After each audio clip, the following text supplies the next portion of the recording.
देखेंगे ये प्रश्नावली 9.1 का 6 नंबर क्वेश्चन कह रहा है 1.5 मीटर लंबा एक लड़का 30 मीटर ऊंचे एक भवन से कुछ दूरी पर खड़ा है।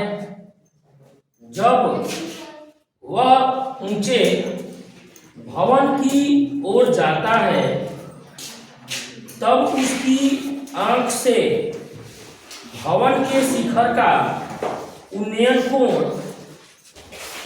30 अंश से 60 अंश हो जाता है। बताइए कि वह भवन की ओर कितनी दूर चलकर गया। क्या कह रहा है सवाल कि एक लड़का है जो 1.5 मीटर लंबा है और एक भवन है जो 30 मीटर लंबा है। भवन कितना है? 30 मीटर। भवन की ऊंचाई 30 मीटर दे रहा है और एक लड़का है जो कितना लंबा बता रहा है उसको 1.5 मीटर। लड़के की लंबाई कितना है बाबू? 1.5 मीटर। कह रहा है कि 1.5 मीटर लंबा एक लड़का है, भवन की ऊंचाई 30 मीटर है। यहां से वो भवन के शिखर पर देखता है तो उसका उन्नयन कोण कितना बनता है? पहले कह रहे हैं कि उसका उन्नयन कोण 30 बनता है। जब वह यहां से देख रहा था तो उसका उन्नयन कोण 30 बन रहा है। वो लड़का थोड़ी आगे बढ़ करके थोड़े दूर आगे आ जाता है।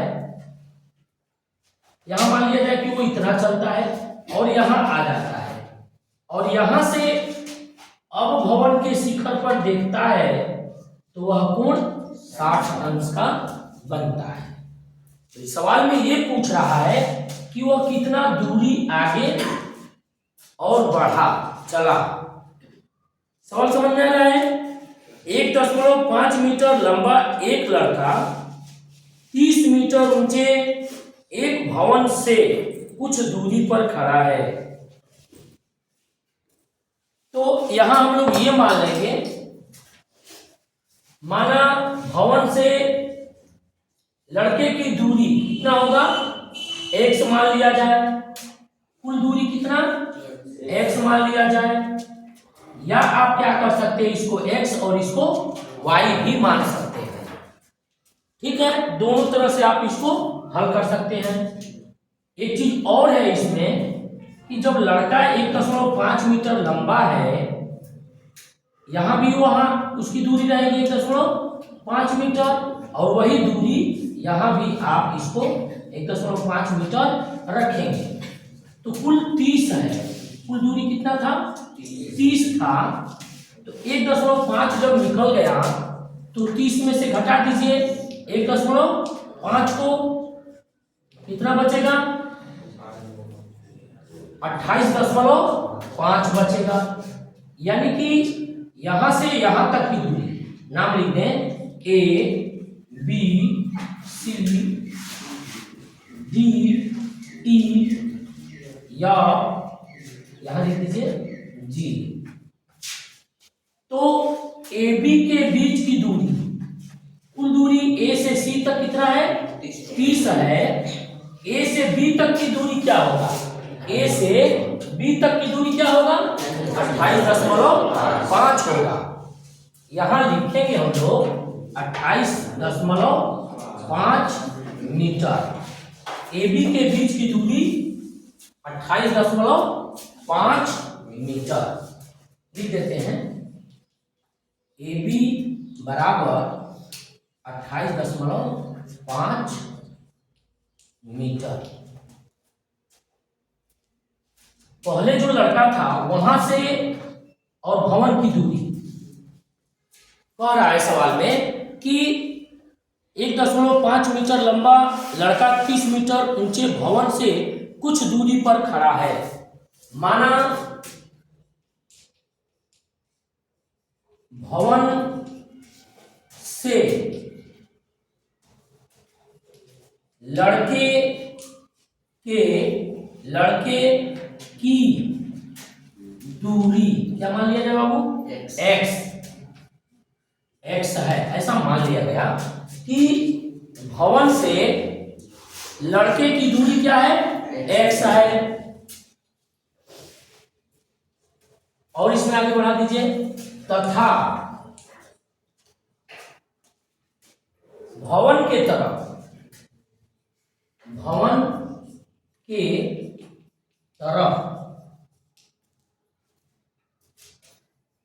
चली गई दूरी इससे यहां से कुछ आगे बढ़ रहा है ना, उसको y मान लीजिए। क्या हो जाएगा? y हो जाए, y है। जब इधर y चला तो यहां क्या बचा? x माइनस y बचा। यहां x माइनस y बचा। जब कुल दूरी x है और भवन के तरफ चली गई दूरी को हम लोग क्या मान लिए? y मान लिए। तो अब जब यहां पहुंच गया तो यहां से यहां, यानी कि पहले तो प्रारंभिक बिंदु यहां है, अब अंतिम बिंदु से भवन की दूरी, तो क्या हो जाएगा? x minus y. कुल x है तो जितना चल दिया तो जो बचा वही होगा। कुल x था, y चल दिया तो x माइनस वाई हो गया। इस पे हम लोग को सवाल बनाना है। अब इसमें आप चाहे तो a b g को हल करें या a b e को हल करें, जिस किसी को चाहे हल कर सकते हैं। तो चलिए पहले हम लोग बड़े वाले त्रिभुज को हल करते हैं। त्रिभुज ए बी ई में क्या लिखे बाबू? त्रिभुज ए बी क्या है? ई में, इस त्रिभुज में बात होने जा रहा है ए बी ई में, पूरे की बात हो रही है। अब इसमें आपको ए बी की दूरी मालूम है, कितना है? 28.5। तो इस ऊंचाई के आधार पर आधार हम लोग लगा सकते हैं, x की दूरी निकाल सकते हैं। किस फार्मूले से? 10 फार्मूला। लंब और आधार किस में आता है? 10। तो आप लगाएंगे 10 e बराबर लंब बटे आधार। लंब का नाम ए बी, आधार क्या होगा बाबू इसमें? बीई। कोई दिक्कत यहां तक सबको समझ में आ रहा है? 10 में ई के जगह पर क्या मान रखा जाएगा? 30।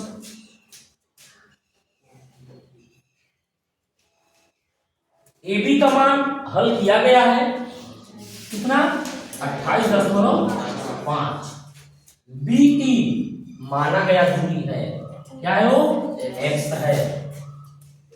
1030 का मान 1/√3, ये हो जाएगा 28.5 बटे x। क्रॉस मल्टीप्लाई करा लीजिए तो क्या हो जाएगा? x का 1 में हो जाएगा, यानी कि x हो जाएगा, और इसका करेंगे तो क्या हो जाएगा? 28.5 करड़ी 3 हो जाएगा। इसका मान निकला, अभी पूरा दूरी निकल गया। अब हम लोग हल करेंगे त्रिभुज ए बी जी में। पहले लड़का यहां था तो थीटा कोण 30 था। भवन की तरफ जब आगे बढ़ेगा तो जैसे जैसे वस्तु की तरफ बढ़ते हैं थीटा कोण क्या होगा? बढ़ता जाता है।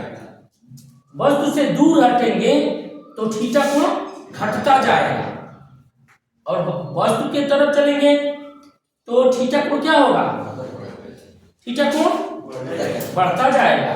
तो यहां था तो 30 था, और थोड़ा आगे चल दिया, और कितना चला है? y। तो अब क्या हो गया इसका?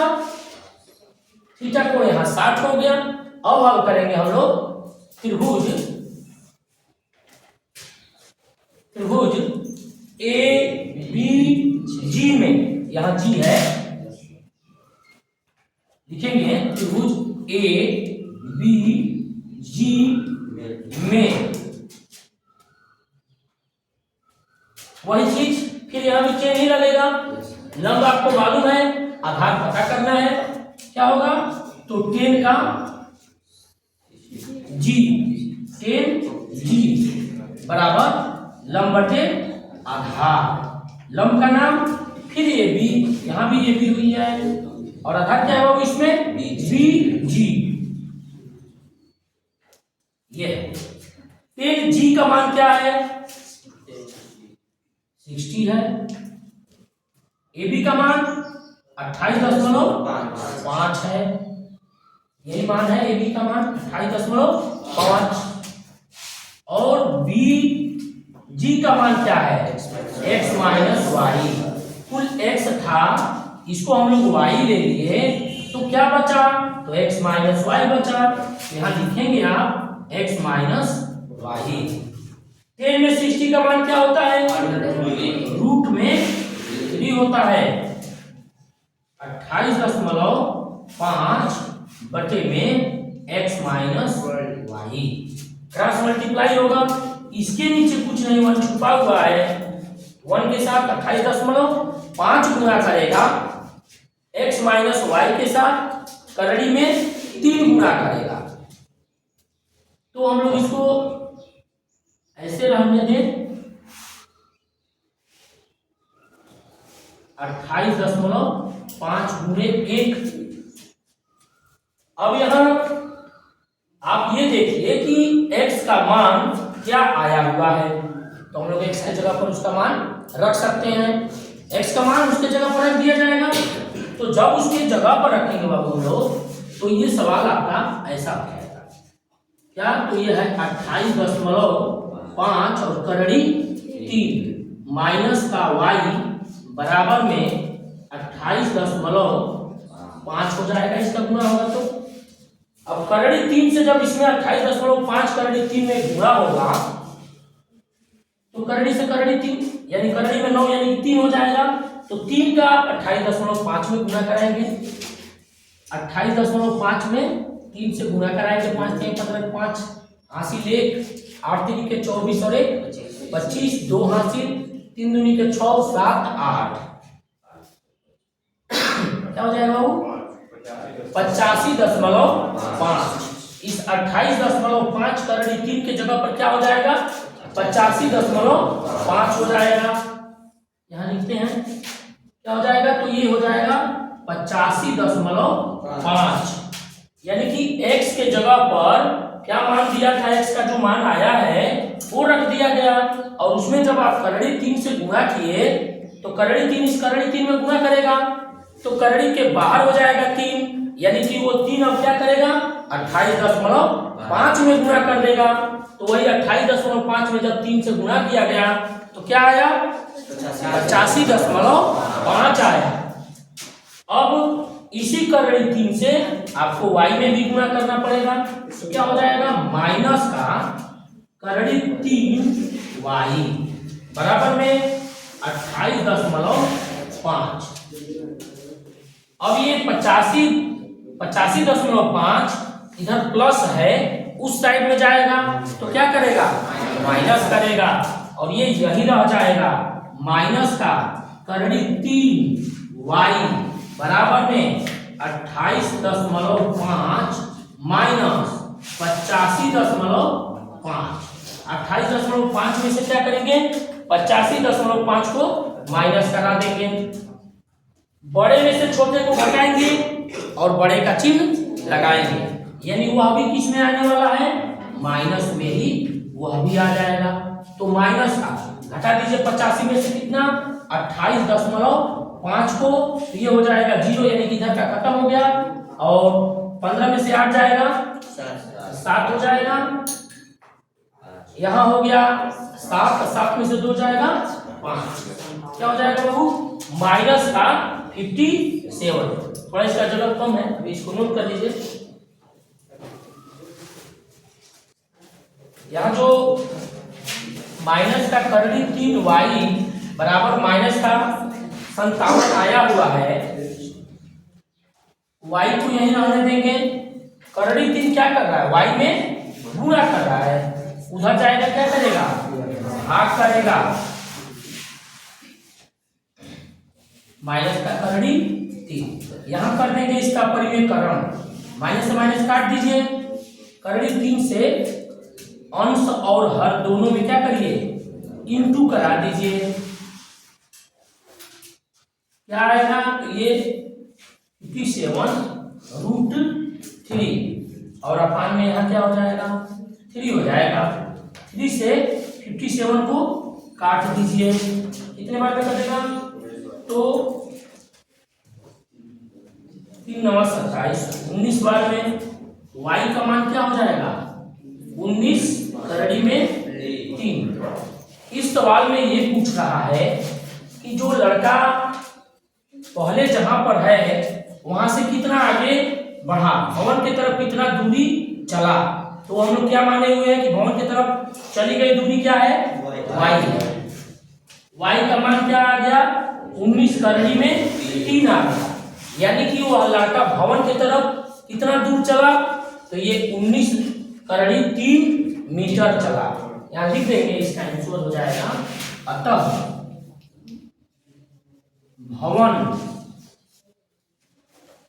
की ओर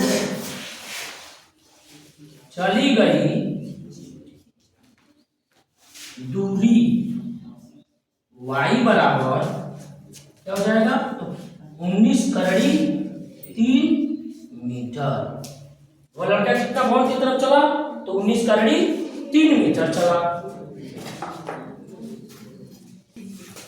प्रश्नावली 9.1 का 7 नंबर क्वेश्चन दे रहा है, भूमि के एक बिंदु से एक 20 मीटर ऊंचे भवन के शिखर पर लगी एक संचार मीनार के तल और शिखर का उन्नयन कोण क्रमशः 45 और 60 है। मीनार की ऊंचाई ज्ञात कीजिए। क्या दे रहा है सवाल में कि एक भवन है कितना ऊंचा, 20 मीटर। क्वेश्चन में दे रहा है कि एक भवन है जो 20 मीटर ऊंचा है। अब भवन के शिखर पर क्या लगा हुआ है, एक संचार मीनार लगा हुआ है। इस पर ऊपर संचार मीनार लगा हुआ है। भूमि के एक बिंदु से 20 मीटर ऊंचे भवन के शिखर पर लगी संचार मीनार के तल, पहले किसका नाम लिखा है, तल, यानी कि भूमि के किसी बिंदु से, यहां से मान लिया जाए कि कोई भी दूरी हो, एक बार कहां देख रहा है, उसके तल पर देख रहा है, और एक बार संचार मीनार के शिखर पर देख रहा है। समझ आ रहा है। एक बार क्या कह रहा हूं कि उसके कहां देखता है, संचार मीनार के तल पर देखता है, और एक बार संचार मीनार के शिखर पर देखता है। तो तल पर जब देखता है तो वहां बनता है 45 अंश का कोण बनता है, और जब शिखर पर देखता है, ये कुल है, तब कितना बनता है, तब 60 अंश बनता है। तो क्या पूछ रहा है कि ये जो संचार मीनार है इसकी ऊंचाई आपको पता नहीं है। इसका नाम लिख दें ABCD। सवाल में हो जाए, माना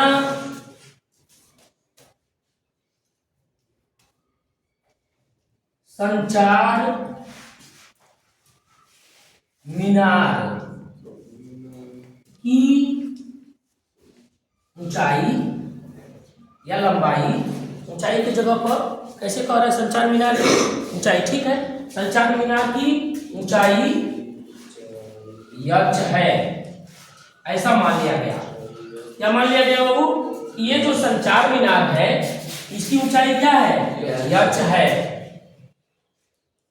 यहां तो ये दिया है, भवन की ऊंचाई तो दिया हुआ है, कितना, 20 मीटर। 20 से C तक के बीच की दूरी कितनी है, 20 मीटर। तो A से C तक क्या होगा, तो यह h प्लस 20 यानी दोनों जुड़ जाएंगे। एक बार हम लोग tan 45 को लगाते हैं, यानी त्रिभुज BCD में 45 यहीं तक है ना, देखिए BCD, तो ये tan 45, यानी हम लोग हल करें त्रिभुज BCD में,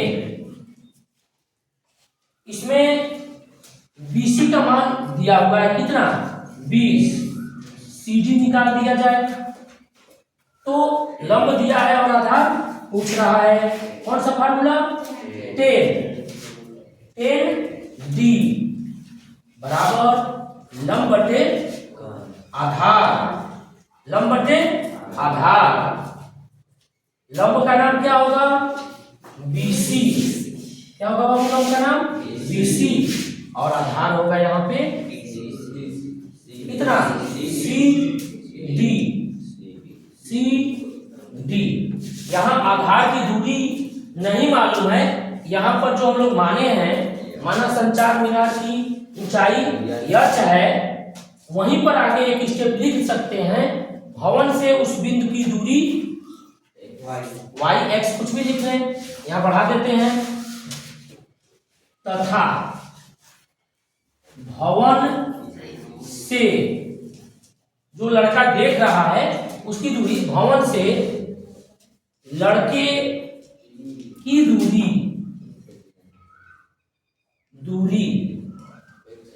x है, क्या मान लिया जाए इसको x मान लिया जाए, तो जहां CD है वहां पर अब हम लोग x रख लेंगे। tan D का मान 45, जब त्रिभुज BCD, चूंकि D पर 45 भी है और 60 भी है, लेकिन जब त्रिभुज BCD कहा गया है तो इसी का कोण न लिखेंगे, तो उसका कोण क्या है 45 रख देंगे। BC की जगह पर क्या लिखेंगे, BC का मान जो 20 मीटर दिया हुआ है 20, और CD के जगह पर क्या लिखेंगे x लिखेंगे। tan 45 का मान क्या होता है 1 होता है, tan 45 1, यहाँ होगा 20 बटे x, गुना हो जाएगा यानी क्रॉस मल्टीप्लाई, इसको आप क्या कहेंगे वज्र गुणा, तो x का 1 के साथ, तो ये हो जाएगा x इक्वल टू 20। पिछले सवालों में हम आपको बताया गया था कि जब 45 रहे तो जितना लंब होता है उतना ही आधार हो जाता है, तो यहाँ पर BC का मान 20 दिया है, तो CD भी क्या निकल के आ गया 20 मीटर, यानी x का मान क्या हो गया 20 हो गया। अब इस 20 को लेकर के, यानी CD का जो मान आ गया, इसको लेकर के अब पूरे त्रिभुज ACD में पढ़ लेंगे, लिखेंगे त्रिभुज ACD में, ACD में क्या होगा बाबू, यहाँ भी 10 ही लगेगा, tan D बराबर लंब बटे आधार, लंब का नाम यहाँ पे AC होगा, लंब का नाम यहाँ AC होगा, और आधार कौन होगा CD, आधार होगा CD। tan D का मान अब यहाँ 60, क्योंकि पूरे त्रिभुज में बात हो रही है तो ये 60 वाला होगा, और AC का मान कितना, अब ये क्या होगा देखिए, ऊपर h है और यहाँ से यहाँ तक 20 है, तो पूरा का मान क्या होगा तो h प्लस 20 यानी 20, और आधार में क्या CD, और CD का मान x, CD का क्या नाम है x, और x का मान क्या है 20 आया है, तो उस x के जगह पर अगले स्टेप में हम लोग क्या रख लेंगे 20 रख देंगे। tan 60 का मान क्या होता है √3 होता है, यहाँ h प्लस 20 अपान में x का मान जो आया है वह आप रख दीजिए 20, यहाँ आगे लिख सकते हैं कि x इक्वल टू 20 आया है, इसलिए हमने इसके जगह पर क्या रख दिया 20 रख दिया। अब यहाँ क्रॉस मल्टीप्लाई होगा, इसके नीचे कुछ नहीं 1 ऐसे होगा, यहाँ हो जाएगा h प्लस 20 इक्वल टू क्या हो जाएगा 20√3 हो जाएगा। 20 h की तरफ क्या कर रहा है प्लस कर रहा है, दूसरे साइड में भेजेंगे उस साइड में जाएगा क्या करेगा माइनस। नोट कर लीजिए, फिर उसके आगे आया हुआ है h plus 20 equal to 20√3। h के तरफ 20 प्लस में है, बराबर के दूसरे साइड में जब आप भेजेंगे तो इसको आप लिखेंगे 20√3 और ये इधर प्लस है, उस साइड में जाएगा क्या हो जाएगा माइनस हो जाएगा। अभी दोनों में 20 है, इसमें भी है और इसमें भी है, 20 को क्या कर देंगे कॉमन कर देंगे, यहाँ क्या बचेगा √3 और यहाँ बचेगा कुछ नहीं, पूरा निकल गया, तो उसके जगह पर क्या लिखते हैं 1। तो ये h का जो मान है क्या आया, तो 20 कोष्टक में करड़ी में 3 माइनस 1, यानी कि भवन के ऊपर जो संचार मीनार लगा हुआ है जिसकी ऊंचाई क्या माने हुए हम लोग h, वह मान क्या आया तो ये आ गया, लिख देंगे। अतः संचार मीनार की ऊंचाई h बराबर 20 कोष्टक में करड़ी में 3 माइनस का 1 मीटर, यह आ जाएगा।